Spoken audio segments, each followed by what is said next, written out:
The Pacific sun burned hot against the concrete shooting range at Naval Amphibious Base Coronado. Marcus Chen wiped sweat from his forehead and adjusted his position behind the Barrett M82A1 rifle. Around him, 23 other recruits lay prone on their shooting mats, all part of the advanced marksmanship qualification that would determine who moved forward in the Navy's elite programs. Chen had been the quiet one since arriving at boot camp 6 months ago. While other recruits shouted and postured, he kept his head down and followed orders. His drill instructors knew he could shoot. His scores were consistently high, but nothing had prepared anyone for what was about to happen on this Tuesday morning in September. The range stretched out before them in measured intervals. Standard qualification targets sat at 300, 500, and 800 meters. Beyond those, at distances most recruits would never attempt, additional targets waited like distant promises. The 1,000-meter target was considered the domain of specialized snipers. The 1,500-meter target was for the truly exceptional. And far beyond, barely visible even through high-powered scopes, sat the 2,600-meter target that had never been hit by anyone in basic training. Chief Petty Officer Rodriguez walked the line behind the shooters, his weathered face showing no emotion as he observed each recruit's form. 27 years in the Navy had taught him to spot natural talent, but also to temper expectations. These kids were good, but they weren't miracles. "Begin your approach to target," Rodriguez called out. "You have 30 minutes to complete your qualification shots. Standard Navy precision shooting protocols apply." Chen settled into his shooting position with the methodical care his grandfather had taught him during hunting trips in the Montana wilderness. Every movement was deliberate, every breath calculated. His grandfather, a Korean War veteran, had passed down more than just shooting techniques. He'd taught Chen about patience, about reading wind and weather, about the almost mystical connection between shooter and target. The first qualification shots went smoothly. Chen's rounds found their marks at 300 and 500 meters with mechanical precision. His breathing was steady, his heart rate controlled. Around him, other recruits struggled with the longer distances, but Chen moved through each shot with quiet confidence. At the 800-meter line, something shifted. Chen felt a familiar sensation, one he'd experienced during those mountain hunting trips when everything aligned perfectly. Wind, weather, instinct, and opportunity. The target in his scope seemed to crystallize with unusual clarity. His shot punched through the center of the target. Chief Rodriguez nodded approvingly, but said nothing. Good shooting, but nothing extraordinary for the advanced qualification course. He'd seen plenty of recruits nail the 800-meter shot. Chen, however, wasn't finished. While other recruits began packing their gear, satisfied with completing their qualifications, he remained in position. His eyes had locked on to the distant targets, the ones beyond the required course of fire. The wind had been building throughout the morning, but now it showed signs of settling into a predictable pattern. Chen had been unconsciously tracking it, noting the way it moved across the range, how it affected the grass and the few scattered flags positioned at various distances. His grandfather's voice echoed in his memory. "The wind isn't your enemy, boy. It's information. Learn to read what it's telling you." Without asking permission, Chen began adjusting his scope for the 1,000-meter target. The bolt-action precision of the Barrett felt familiar in his hands, though he'd only been training with it for 3 weeks. Some recruits never developed a feel for their weapons. Chen had bonded with his rifle almost immediately. Chief Rodriguez noticed the adjustment and moved closer. "Something on your mind, Chen? Permission to attempt the 1,000-meter target, Chief?" Rodriguez studied the young recruit. Chen's qualification scores were solid, but attempting shots beyond the required course was unusual. Most recruits were eager to finish and move on to the next training phase. This kind of initiative could be admirable or foolish, depending on the outcome. "You've already qualified, son. No need to push your luck." "Yes, Chief, but I'd like to try." Something in Chen's quiet confidence made Rodriguez step back. "Go ahead. Show me what you've got." The 1,000-meter shot required a completely different level of calculation. Chen spent several minutes adjusting his scope, factoring in the wind speed and direction, the slight temperature differential he could feel in the air, even the angle of the sun. His movements were deliberate and unhurried, as if he had all day to make the shot. When he finally settled behind the rifle, the range fell unusually quiet. Other recruits had noticed what was happening and paused their equipment packing to watch. A recruit attempting the 1,000-meter shot was worth seeing, even if he missed. Chen's breathing slowed to a controlled rhythm. In through the nose, out through the mouth, each breath bringing him closer to that moment of perfect stillness between heartbeats. His finger found the trigger, applying pressure with the same gradual precision his grandfather had drilled into him. The rifle cracked, and the sound echoed across the range. Through the spotting scope, Rodriguez watched the target. For a moment, nothing seemed to happen. Then the white marker appeared, indicating a hit. Not just any hit. The round had struck dead center. "Outstanding shot, Chen," Rodriguez said, genuine respect in his voice. "That's some fine shooting." But Chen wasn't celebrating. His eyes had moved beyond the 1,000-meter target to the 2,500-meter mark. The wind had shifted again, settling into an even more predictable pattern. The conditions were better now than they'd been all morning. "Chief, permission to attempt the 1,500-meter target?" Rodriguez hesitated. The 2,500-meter shot was well beyond anything expected of basic trainees. It was the kind of distance associated with specialized sniper training, not general marksmanship qualification. But Chen's quiet confidence and the precision of his 1,000-meter shot had caught his attention. "You sure about this, recruit?" "Yes, Chief." Other instructors had begun to gather. Word was spreading that one of the recruits was making exceptional shots. Gunnery Sergeant Williams, who oversaw the advanced marksmanship program, approached Rodriguez with raised eyebrows. "What's happening here, Chief?" "Recruit Chen is showing some impressive shooting skills. Just put one dead center at 1,000 meters. Williams studied Chen through binoculars. The young recruit was already making scope adjustments for the longer shot, his movements precise and confident. Williams had seen hundreds of recruits attempt shots beyond their capabilities. Most failed spectacularly. But something about Chen's approach suggested this might be different. "Let him try," Williams said. "I want to see what he can do." Chen took even more time with the 1,500-meter shot. The mathematics involved were complex: bullet drop, wind drift, the Coriolis effect, atmospheric pressure.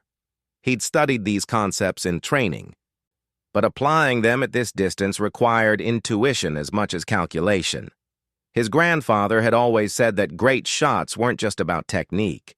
They were about feeling the shot before taking it, about knowing in your bones when everything was aligned.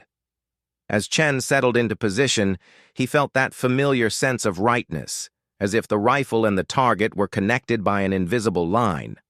The second shot was even more precise than the first. The round struck the 2,500-meter target with authority, dead center once again. A small crowd of instructors had gathered now, all watching through spotting scopes and binoculars. This was remarkable shooting by any standard, let alone for a recruit in basic training. Williams made a note in his training log. This was the kind of natural ability that deserved special attention. Chen slowly raised his head from the scope and looked toward the most distant target on the range. The 2,600-meter mark had been established more as a reference point than a practical shooting distance. It was the kind of extreme range that only a handful of the military's most elite snipers ever attempted in combat situations. The target was barely visible, even through the high-powered scope. At that distance, environmental factors became exponentially more difficult to calculate. Wind could shift multiple times along the bullet's flight path, Temperature gradients could affect trajectory in unpredictable ways. Even the rotation of the Earth became a factor to consider. Chen had never attempted a shot at that distance before. Nobody in basic training ever had. But as he studied the range, calculating wind patterns and environmental conditions, something told him that right now, in this moment, he had the best chance he'd ever have. The wind had settled into an almost perfect pattern. The temperature was stable. The lighting was optimal. Every factor that could influence the shot seemed to be aligned in his favor. His grandfather's voice whispered in his memory, "When everything comes together, boy, you take the shot." Opportunities like that don't come often. Chen began making scope adjustments for the 2,600-meter target. The calculations were complex beyond anything he'd been formally taught, but somehow his hands seemed to know what to do. Years of hunting with his grandfather, months of intensive training, and natural instinct combined into something approaching intuition.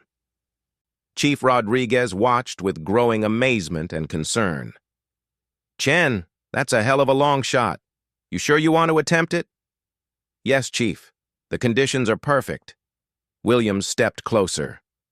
"Son, that's a shot most snipers never attempt. We're talking about a distance that's beyond the effective range of most combat scenarios." Chen looked up from his scope adjustments. "I understand, Gunnery Sergeant, but I think I can make it." The gathering crowd of instructors exchanged glances. This was unprecedented. No recruit in the history of the program had even attempted the 2,600-meter shot, let alone shown the confidence Chen was displaying. Williams made a decision. "Rodriguez, get on the radio. I want Commander Harrison down here to see this." Commander Harrison was the commanding officer of the entire training facility. Getting him involved meant this had become more than just an impressive display of marksmanship. If Chen made this shot, it would be the kind of extraordinary event that got documented, studied, and remembered. As they waited for the commander, Chen continued his preparations. He spent nearly 20 minutes fine-tuning his scope settings, studying wind patterns, and calculating trajectories. His approach was methodical and unhurried, displaying a level of professionalism that impressed even the veteran instructors. Commander Harrison arrived just as Chen was settling into his final shooting position. A decorated Navy SEAL with multiple combat deployments, Harrison had seen exceptional marksmanship in some of the world's most challenging environments.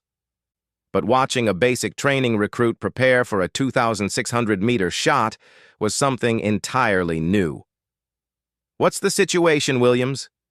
"Sir, Recruit Chen has just made perfect shots at 1,000 and 1,500 meters. He's now attempting the 2,600-meter target." Harrison studied Chen through binoculars. The young man's focus was absolute, his positioning textbook perfect. "Has anyone ever made this shot during basic training?" "No, sir. Not even close." Harrison nodded slowly. "Then let's see what he can do." Chen had entered what his grandfather used to call the zone, that state of perfect concentration where nothing existed except the shooter, the rifle, and the target.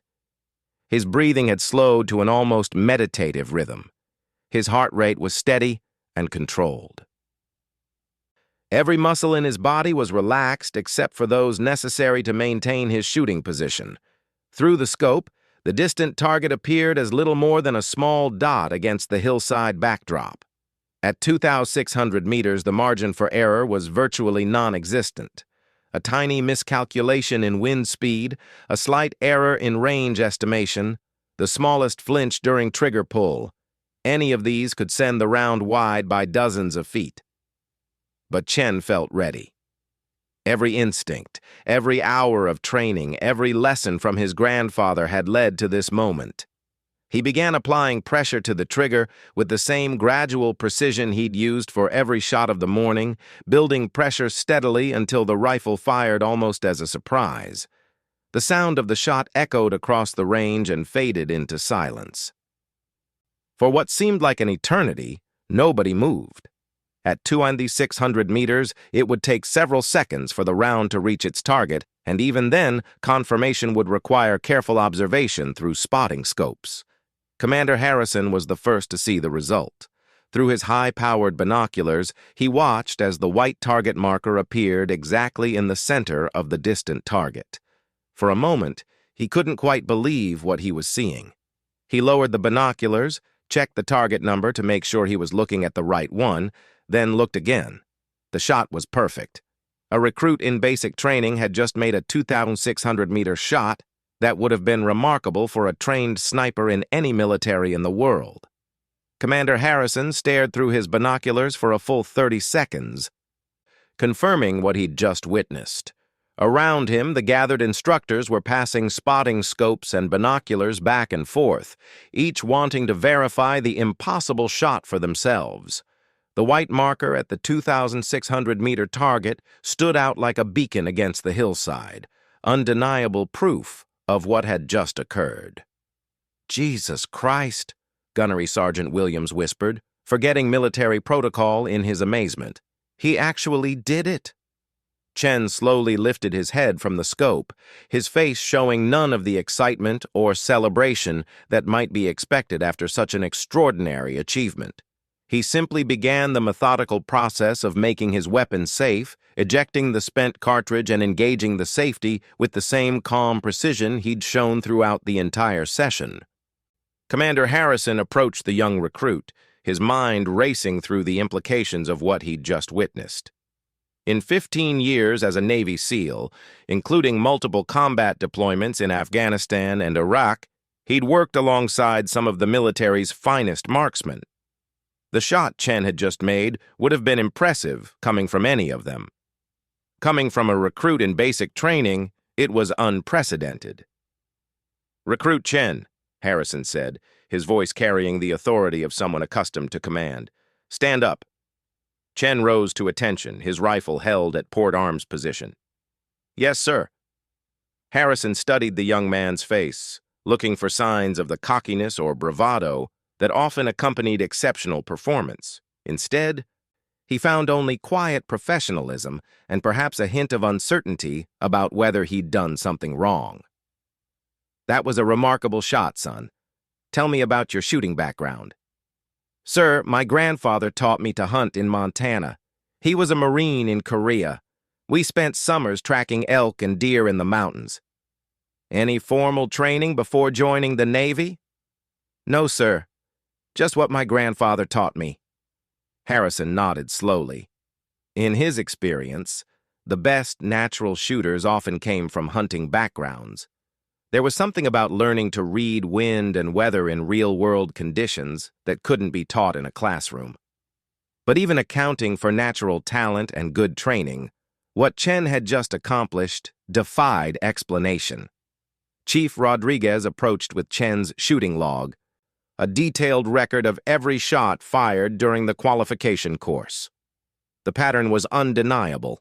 Consistent, precise shooting that had culminated in 3 perfect shots at increasingly impossible distances. "Commander, we need to discuss this situation," Williams said quietly. "This kind of performance is way outside normal parameters." Harrison understood the concern. Military training followed established protocols for good reasons. When someone performed far outside expected ranges, even in a positive direction, it raised questions about what to do next. The standard procedure would be to note Chen's exceptional marksmanship in his training record and continue with normal processing through the remaining weeks of basic training. But Harrison had learned to recognize once-in-a-lifetime talent when he saw it. The shot he'd just witnessed wasn't simply good shooting.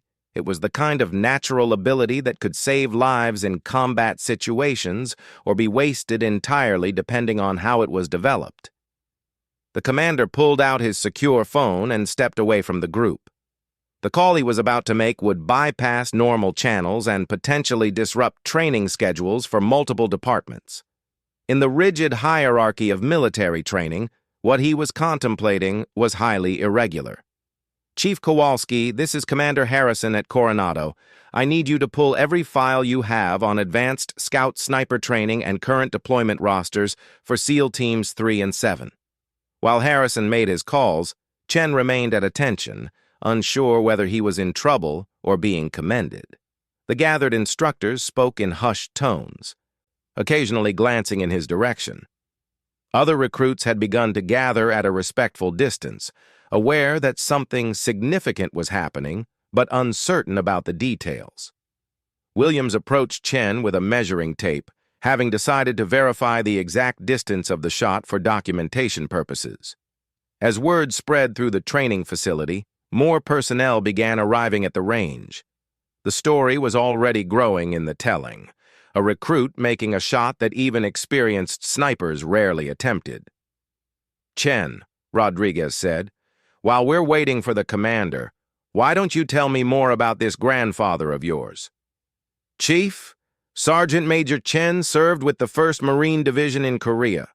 After the war, he worked as a hunting guide in Montana. He taught me about patience, about reading conditions, about making every shot count because you might only get one chance." "Sounds like a smart man." "Yes, Chief. He always said that shooting was 10% technique and 90% understanding what you can't control." Rodriguez nodded. That kind of wisdom usually came from years of combat experience, not basic training manuals. It explained something about Chen's approach to the impossible shot. He'd treated it not as a test of skill, but as a problem to be solved methodically. Commander Harrison finished his phone calls and returned to the group, his expression serious but not disapproving. "Gentlemen, we have a situation that requires some creative thinking." Williams frowned. "Sir, what we just witnessed represents the kind of natural ability that appears maybe once in a decade. According to the Advanced Marksmanship Training Command, no recruit has ever made a shot at that distance during basic training. Hell, most graduated snipers never attempt it." "What are you thinking, Commander?" Harrison looked directly at Chen. "Son, how would you feel about accelerating your training timeline?" Chen wasn't sure how to respond. "I'm not sure what that means, sir." "It means," Harrison said, "that I'm about to make some phone calls that are going to piss off a lot of people in the bureaucracy. But sometimes you have to break a few rules when you encounter something exceptional."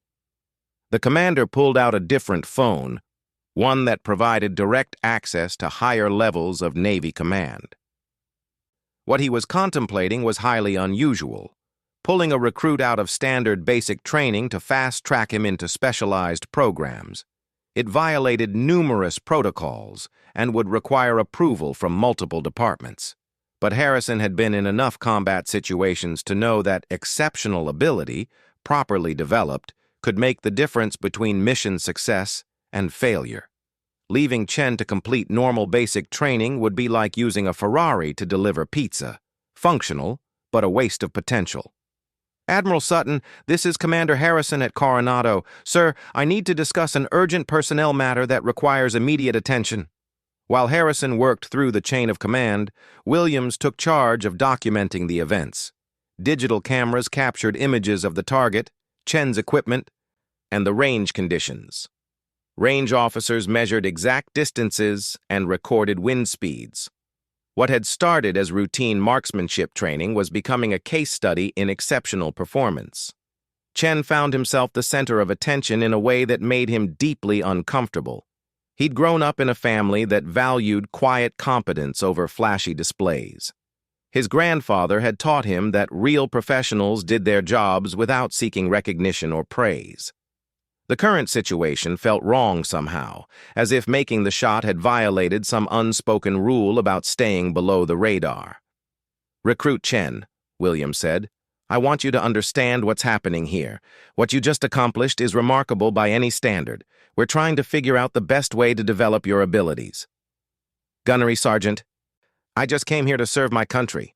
I don't need special treatment." Williams smiled. It was exactly the kind of response he'd hoped to hear. Natural talent combined with humility was a rare combination in any field, but particularly valuable in military service.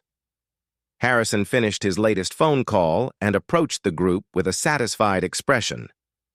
"Gentlemen, I've just received authorization to implement emergency training protocols." "Emergency protocols, sir?" Rodriguez asked. "Effective immediately, Recruit Chen is being transferred to advanced scout sniper training. His basic training requirements will be completed through accelerated individual instruction." The announcement sent a ripple of amazement through the gathered personnel. Emergency training protocols were reserved for wartime situations or critical personnel shortages. Using them to fast-track a recruit based on marksmanship ability was unprecedented. "Sir," Williams said carefully, "won't this create problems with the training schedule?" "Probably," Harrison admitted, "but I've been authorized to make whatever adjustments are necessary. Sometimes you have to break the system to serve a greater good." Chen felt overwhelmed by the sudden turn of events. "Commander, I appreciate the opportunity, but I'm not sure I'm ready for advanced training." Harrison studied the young recruit with respect. "Son, you just made a shot that 99% of trained snipers couldn't make on their best day. If you're not ready for advanced training, then our training programs aren't worth much." The commander's secure phone rang again. As he answered, his expression shifted to one of increased attention. After a brief conversation, he hung up and turned to the group with a serious expression. "That was SEAL Team 3 Operations Officer. They're currently deployed in a training exercise with NATO forces in Norway. They've been working on extreme long-range interdiction scenarios and having difficulty with environmental factors affecting shot accuracy." Williams began to understand where the conversation was heading. "Sir? They want Chen flown to Norway immediately as a consultant observer. Apparently, word of today's performance has already reached the operational community." The idea was audacious even by military standards. Sending a recruit who had completed exactly 6 months of basic training to advise SEAL teams on advanced tactics violated every traditional rule about experience and chain of command. But Harrison had learned to trust his instincts about people and situations. The shot he'd witnessed wasn't just about marksmanship, it demonstrated the kind of tactical thinking and environmental awareness that couldn't be taught in classrooms.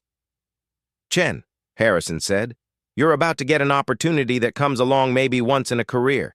How do you feel about working with some of the military's elite units?" Chen thought about his grandfather's advice about seizing opportunities when they presented themselves.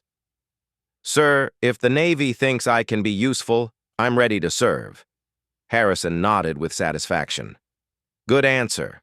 Rodriguez, get Chen processed for immediate travel. Williams, I want a complete analysis of today's session on my desk in 2 hours." As the group began dispersing to handle the administrative details of Chen's sudden change in status, Harrison approached the young recruit one final time. "Son, what you did today was remarkable, but remarkable shots are only valuable if they're backed up by solid judgment and tactical awareness. Don't let this go to your head." "No, sir. My grandfather always said that every shot has to be earned." Harrison smiled. "Your grandfather sounds like a wise man. You're about to be tested in ways that will challenge everything you think you know about shooting. Are you ready for that?" Chen thought about the mountains of Montana, the patient lessons from his grandfather, and the feeling of perfect alignment he'd experienced before making the 2,600-meter shot. "Yes, sir. I'm ready." Within 2 hours, Chen found himself on a military transport aircraft bound for Norway, carrying orders that identified him as a special tactical consultant to SEAL Team 3.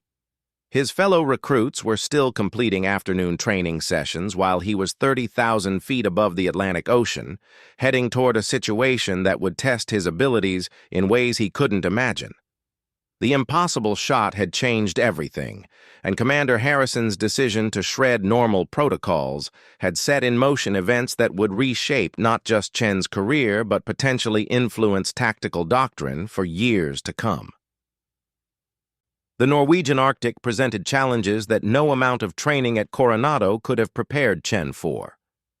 As the military transport touched down at the joint NATO training facility near Bardufoss, temperatures registered -28 degrees Celsius, with wind gusts approaching 40 kilometers per hour. Through the aircraft's small windows, Chen could see an endless expanse of white, punctuated only by scattered pine forests and the distant silhouettes of mountains. Chief Petty Officer Jake Morrison met Chen at the aircraft steps, his weather-beaten face showing skepticism mixed with curiosity. Morrison had been with SEAL Team 3 for 8 years and had seen plenty of hotshot recruits who couldn't perform under real operational pressure. "You must be the wonder kid from Coronado," Morrison said, his breath forming clouds in the frigid air. "Hope you brought warm clothes because this isn't California shooting weather." Chen shouldered his equipment bag and followed Morrison toward a waiting vehicle. "Chief, I'm just here to help however I can." Morrison's expression softened slightly. Humility was a good sign, though it didn't guarantee the recruit could perform when it counted. "Well, you're about to get a chance to prove yourself. We've been working on a scenario that's been giving our best shooters problems for 3 weeks." The drive to the main training compound took them through terrain that looked like an alien landscape. Snow-covered fields stretched to the horizon, broken only by clusters of buildings that housed the international training exercise. Morrison explained the situation as they drove through the hostile environment. "We're simulating high-value target elimination in extreme weather conditions. The scenario involves taking out hostile commanders at ranges exceeding 2,000 meters while dealing with unpredictable wind patterns and temperature gradients. Our guys are good, but we're missing more shots than we're making." Chen absorbed the information without comment. The conditions Morrison described were far more challenging than anything he'd experienced, but his grandfather's lessons had emphasized adapting to whatever environment you found yourself in. The SEAL team was gathered in a heated briefing room when Morrison and Chen arrived. 12 operators with years of combat experience looked up as the new arrivals entered. Chen felt the weight of their assessment, a recruit from basic training being brought in to consult on problems they couldn't solve. Lieutenant Commander Sarah Walsh, the team's operations officer, stood to address the group. "Gentlemen, this is Petty Officer Chen from Advanced Training. He's here to observe our current exercise and provide input on long-range engagement tactics." Chen noticed that his rank had somehow been elevated during the flight from California. Commander Harrison's influence was apparently reaching across continents to smooth his integration with the team. "Sir," one of the SEALs said, "no disrespect, but what can someone from basic training teach us about Arctic operations?" Walsh held up a hand to forestall further questions. Chen made a verified 2,600-meter shot at Coronado under ideal conditions. "We're here to see if that translates to operational effectiveness in challenging environments." The team's attitude shifted from skepticism to cautious interest. A 2,600-meter shot was impressive, regardless of who made it. If the recruit could help them solve their current problems, his experience level became less important than his results. Master Chief Torres, the team's senior enlisted advisor, approached Chen with a measured expression. "Son, what we're dealing with out here isn't like anything you've experienced. Wind patterns change every few minutes. Temperature differences create unpredictable atmospheric effects. Even our best shooters are struggling with consistency." Chen nodded respectfully. "Master Chief, my grandfather taught me that every environment has its own rules. Maybe I can help figure out what this one is trying to tell us." Torres smiled slightly. The answer showed wisdom beyond the recruit's age. "Fair enough. Let's see what you can do." The team moved to the outdoor range, where targets had been established at distances ranging from 1,500 to 2,800 meters across a valley that perfectly simulated the operational challenges they might face in real combat. Wind flags scattered throughout the range showed chaotic patterns that seemed to follow no discernible logic. Chen spent the first hour simply observing, watching team members attempt shots while he studied environmental conditions. His grandfather had taught him that understanding was more important than shooting. You had to read the environment before you could master it. What he noticed surprised him. The SEALs were approaching each shot as an individual problem, making adjustments based on immediate wind readings and environmental factors. But Chen began to see patterns in what appeared to be chaos. "Master Chief," he said during a brief break in shooting, "the wind patterns aren't random. They're following the terrain features. The valley creates thermal currents that cycle every 12 to 15 minutes. Torres frowned. "Explain that." Chen pointed toward the distant mountain faces. "The sun hits the eastern slopes first, creating updrafts that flow across the valley.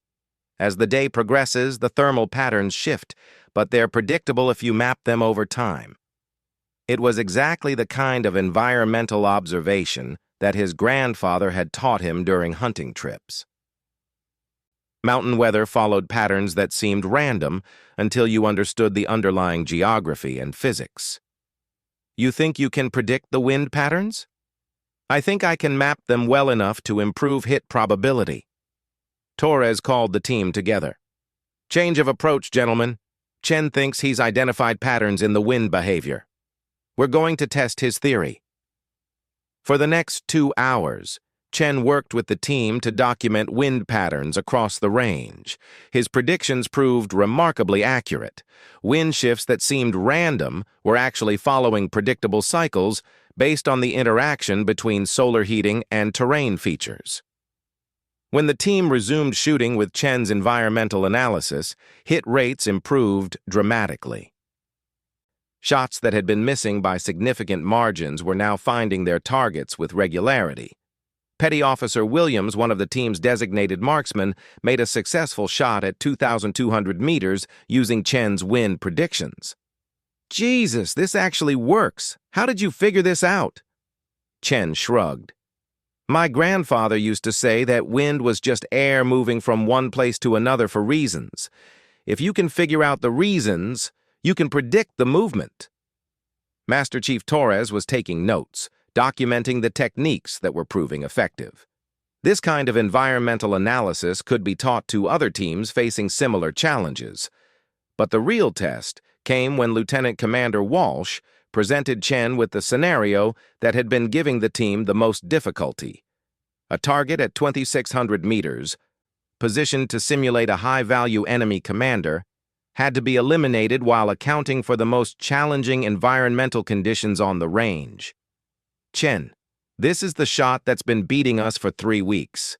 Multiple wind zones, significant temperature gradients, and a time constraint that doesn't allow for extended observation." Chen studied the target through his scope, then spent several minutes analyzing the environmental factors. The distance was similar to his shot at Coronado, but everything else was exponentially more challenging. "I need 15 minutes to read the conditions," he said. Walsh nodded. "Take whatever time you need." Chen's approach was methodical and patient. He studied wind flags, observed snowdrift patterns, and noted the angle of sunlight on various terrain features. His grandfather's teachings came back to him. Every environment told a story if you knew how to listen. When he finally settled into shooting position, the entire SEAL team gathered to observe. This was more than just a training exercise. It was validation of techniques that could save lives in combat situations. The shot was perfect. The target at 2,600 meters took the round dead center, confirming not just Chen's marksmanship ability, but also his environmental analysis techniques. The team's reaction was immediate and enthusiastic. They'd found solutions to problems that had been hampering their operational effectiveness for weeks. Master Chief Torres approached Chen with genuine respect. "Son, what you just demonstrated isn't just good shooting. It's tactical intelligence that can be applied across multiple scenarios." Over the following days, Chen worked with the team to document and refine the environmental analysis techniques. His methods were incorporated into training protocols that would eventually be shared with other special operations units. Lieutenant Commander Walsh submitted a formal report to SEAL Team Command, recommending that Chen's techniques be included in advanced sniper training curricula. The report noted that a recruit with 6 months of training had solved tactical problems that had challenged experienced operators. The success in Norway led to additional assignments. Chen found himself consulting with Marine Scout Sniper units, Army Rangers, and Air Force Special Operations teams. His ability to read environmental conditions and predict their effects on long-range shooting became a valuable tactical asset. 6 months after the shot that changed everything, Chen received orders assigning him permanently to the Naval Special Warfare Development Group.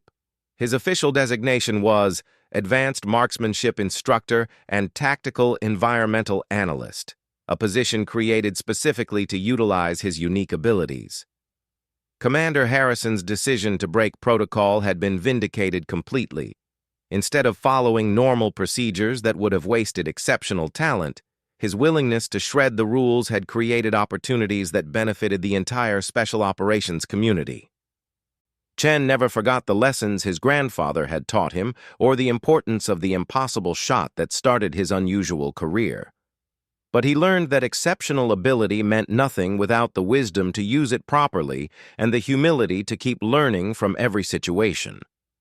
Years later, when young recruits asked him about the secret to accurate shooting, he would always give them the same answer his grandfather had given him. Learn to read what the environment is telling you. Every shot is a conversation between you, your weapon, and the world around you. Get good at listening, and you'll get good at shooting. The 2,600-meter shot at Coronado had lasted only seconds, but its consequences continued to influence military tactics and training for decades. It proved that exceptional talent, properly recognized and developed, could make a difference far beyond anything predictable by normal procedures. Commander Harrison's willingness to shred the rules on the spot had created ripple effects throughout the special operations community. When bureaucracy interfered with developing exceptional ability, sometimes the best thing a leader could do was ignore the bureaucracy and focus on results. Chen's story became part of military folklore, but more importantly, it became a case study in recognizing and nurturing exceptional talent. His techniques were taught at advanced schools. His environmental analysis methods were incorporated into tactical manuals, and his approach to reading conditions became standard curriculum for military snipers. The impossible shot had proven possible, and the rules that said it couldn't happen had been permanently rewritten.